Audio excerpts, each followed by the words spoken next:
Well, I think you ought to take one of the lighter jobs. A man your age shouldn't be lifting a heavy motor. Well, now, look who's talking. I'm no older than you are, Tim. Yeah, I'm going to remind you of that sometime when I see you trying to lift one of those heavy outboards of yours into a boat. Well, that's all right. I've got to go someplace and get back in a hurry. But you, all you got to do is sit and wait for the fish to bite. Hi, Gramps. Mr. Baxter. Hi, Hi, honey. I was just trying to get Tim to take some time off and go help me buy a motor. But he claims he's too busy. Well, I He am. certainly is. He has a date with me today, Mr. Baxter. Oh, and I can't blame me down. You're a lot prettier than I am. Now, wait a minute, Nancy. I am busy. I never said... Please, Gramps. Well, what would you want me along for? I told you I have to do a feature story on the Social Security headquarters building. Well, for heaven's sakes, what could I do? Sharpen your pencils? Now, Gramps, I want to do kind of a double story. Social Security seen from the viewpoints of both older and younger people. And that's why I need you, Gramps. You might as well give in, Tim. You know you're going to have to say yes sooner or later. Besides, it won't hurt you any to learn something about Social Security. Been very good for me. Social Security? That's all right for you. You're retired. And me, I've got a business to run. Gramps, I've got an appointment in 20 minutes over at the Social Security building. Please say you'll come with me.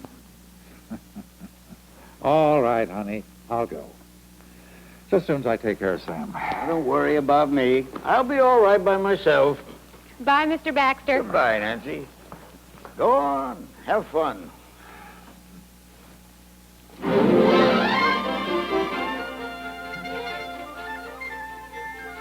And so Tim and Nancy start on their way to visit the headquarters of the Bureau of Old Age and Survivors Insurance in Woodlawn, Maryland, in the suburbs of Baltimore.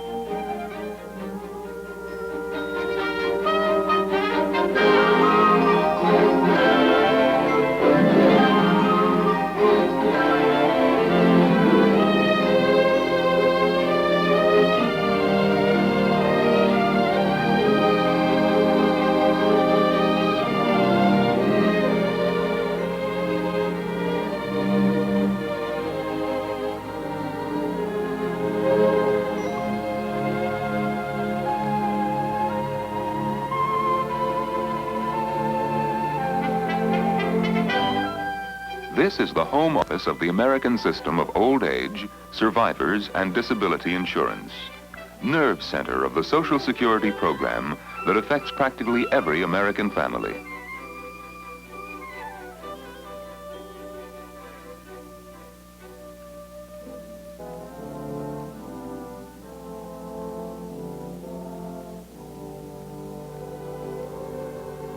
Miss Hall will guide them through the building. She will answer many questions. Questions like, what happens if I lose my Social Security card? What happens to the report of earnings my employer sends in? How are the records of my earnings kept? And last but not least, just simply why a Social Security account number? Each day there are 2 scheduled tours. This one was especially arranged to give Nancy the material she needs for her story about how a knowledge of Social Security is important for both old and young. First, the basic idea. Working people and employers pay Social Security taxes, which are kept in special trust funds. The money can be used only to pay Social Security benefits and operating expenses. When earnings stop because of retirement, disability, or death, benefit payments are made from these funds to replace part of the earnings the family has lost. From this headquarters, the activities of the nation's 600 Social Security district offices and 7 payment centers are directed. New York, to Hawaii, to Puerto Rico, the Virgin Islands, and Alaska. Excuse me, I was just wondering, if I lived all the way down here, say, would I have to travel all the way up to Provo to get to the nearest Social Security office? No, you would not. In thinly settled areas, a Social Security representative makes trips from town to town at scheduled intervals. And then they conduct business in courthouses, post offices. Just like the old circuit rider.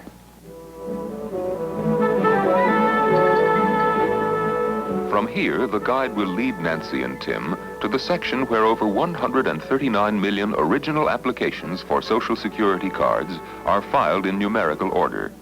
Actually, more than 194 million names are recorded here, because many people have changed their names for various reasons.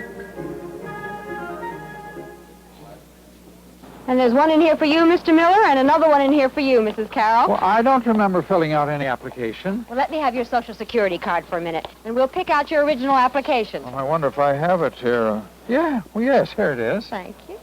Would you find this one, please? Thanks. And here's mine. Excuse me, would you take this one, please? Thanks. Out of 194 million names recorded, there are bound to be many duplicated names. There are actually almost 600,000 Millers, and possibly hundreds of Timothy Millers and Nancy Carrolls. That's why individual numbers are assigned to Social Security accounts, which everyone keeps all his working life. Keeping every account separately is an important step toward keeping each account accurately. Thank you. Here you are, Mr. Miller. Well, I don't remember making this out. But there it is. December 14th, 1936. I was in San Francisco working on the Bay Bridge. When, Nancy, that was before you were born. Excuse me. And here's yours, Mrs. Carroll. Oh, say, this is made out for Miss Nancy C. Miller. Goodness, I forgot to change my name on your records after I got married. Have I lost any credit for my earnings? No. Since your account is kept by both your Social Security number and your name, the records can be kept straight, even if reports come in under two names. But you should apply for a new card. You'll keep your original number, but the name will be fusion when your earnings are reported. Now you can see how your Social Security card is. Oh, I certainly do. Say, I wonder if I could check on Jim's, that's my husband, his application. He made his application in Hawaii just after the Korean War. But now that I think of it, I can't remember his number anyway. Well, that wouldn't matter too much. In the next section we visit, the information is kept by name in alphabetical order. So if your husband were here, I could find his Social Security card quickly, with his name and date of birth. But I can't show you that card, Mrs. Carroll. All information here is confidential. I can show it only to your husband. Now, I think if we go to the next section, you'll see what I mean. And now we come to the section where information is kept by name in these containers of microfilm. Each container has about 90,000 names and numbers recorded on film. The young ladies here can locate any number almost as quickly as it can be spoken. If Mr. Miller had lost his card, they could find his account number in a few moments by using his name and date of birth.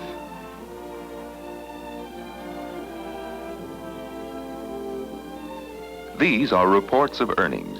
They are sent by employers and self-employed people to the Internal Revenue Service, which forwards them to Social Security in Baltimore.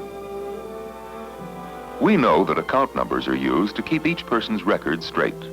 But what goes into these records, and how is this information entered? About 270 million earnings items are received each year from employers and self-employed people. No ordinary bookkeeping system could handle this many entries. So the Social Security Administration turned to the most modern electronic equipment to do the job. With this system, the Bureau can now handle all its present work efficiently and keep up with additional workloads in the future.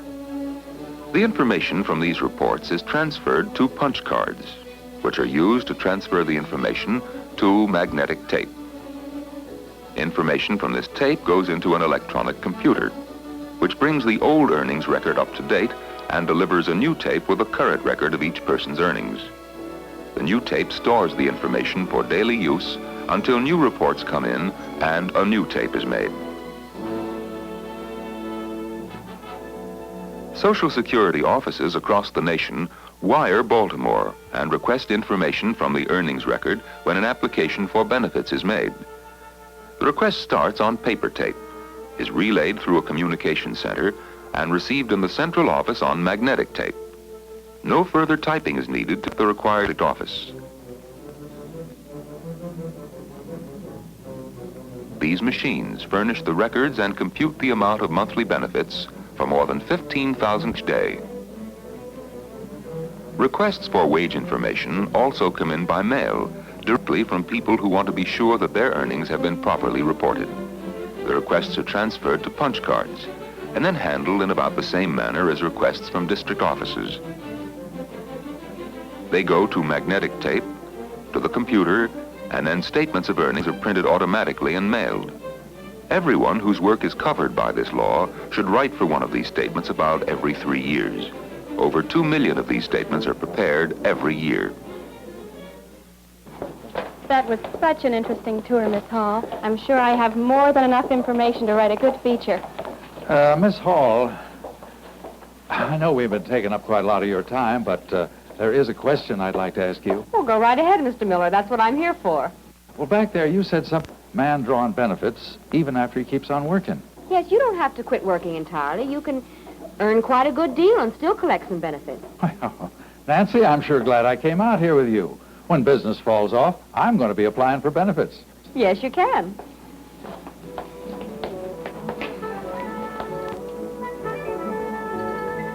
And not long after his visit to Security Building with Nancy, Tim did decide to apply for old age insurance benefits. He went to the post office and met a Social Security representative who was making one of his regular visits. The application blank Tim signed that morning was in Social Security District Office later in the day. A request for information from Tim's earnings record was sent by teletype through a communication center to the record-keeping center at the national headquarters. Tim's earnings record was located, and the amount of his benefit figured by the computer. Later, in one of the payment centers, monthly payments to Tim were authorized.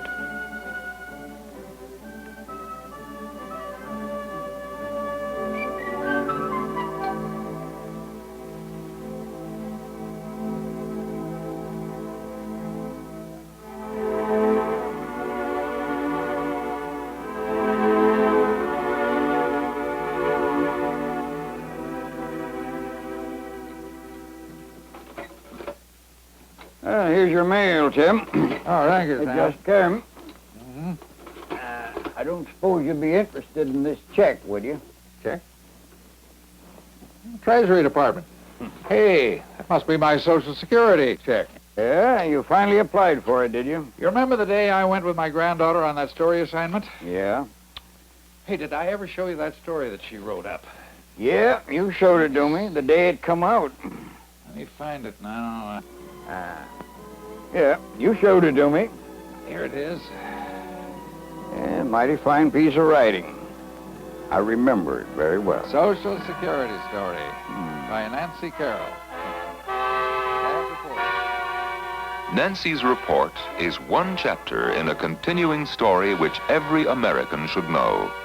The story of old age, survivors, and disability insurance protection under the Social Security law.